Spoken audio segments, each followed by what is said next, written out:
መጽሐፈ ምሳሌ ምዕራፍ 5 ከአመንዝራነት መጠንቀቅ። ልጄ ሆይ ጥበቤን ልብ በል፣ የማስተዋል ቃሌንም በጥሞና አድምጥ። ይህም ልባምነትን ገንዘብ እንድታደርግ ከንፈሮችህም እውቀትን እንዲጠብቁ ነው።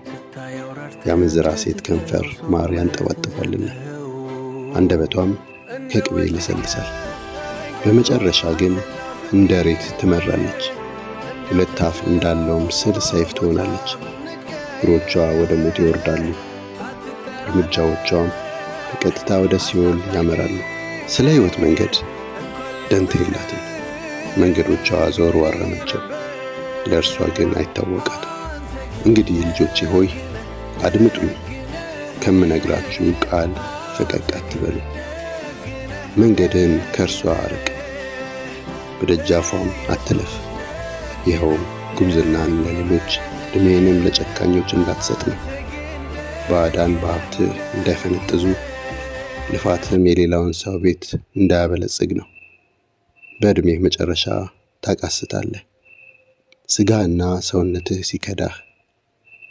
እንዲህም ትላለህ፣ ምን ነው ተግሣጽን ጠላው፣ ልቤስ ምን ነው መታረምን ናቀ። የመምህሮቼን ቃል አልሰማሁም፣ አሰልጣኞቼንም አላደመጥኋቸውም። በመላው ጉባኤ ፊት ወደ ፍጹም ጥፋት ተቃርቤያለሁ። ከገዛ ማጠራቀሚያህ ውሃ፣ ከገዛ ጉድጓድህም የሚፈልቀውን ውሃ አጠጣ። ምንጮችህ ተርፈው ወደ ሜዳ፣ ወንዞችስ ወደ አደባባይ ሊፈሱ ይገባልን? ላንተ ብቻ ይሁኑ፣ ባዕዳን አይጋሩህ። ምንጭህ ብሩክ ይሁን፣ በልጅነት ሚስትህም ደስ ይበለህ። እርሷ እንደ ተወደደች ዋላ፣ እንደ ተዋበች ሚዳቋ ናት። ጡቶቿ ዘውትር ያርኩህ፣ ፍቅሯም ሁልጊዜ ይማርክህ። ልጄ ሆይ በአመንዝራ ሴት ፍቅር ለምን ትሰክራለህ? የሌላይቱንስ ሴት ብብት ስለምን ታቅፋለህ? የሰው መንገድ በእግዚአብሔር ፊት ግልጽ ነውና፣ እርሱ መሄጃውን ሁሉ ይመረምራል።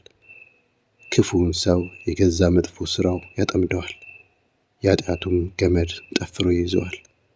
ከተግሣጽ ጉድለት የተነሣ ይሞታል፣ ከተላላነቱም ብዛት መንገድ ይስታል። መጽሐፈ ምሳሌ ምዕራፍ 5 ከአመንዝራነት መጠንቀቅ። ልጄ ሆይ ጥበቤን ልብ በል፣ የማስተዋል ቃሌንም በጥሞና አድምጥ። ይህም ልባምነትን ገንዘብ እንድታደርግ ከንፈሮችህም እውቀትን እንዲጠብቁ ነው። የአመንዝራ ሴት ከንፈር ማር ያንጠባጥባልና አንደበት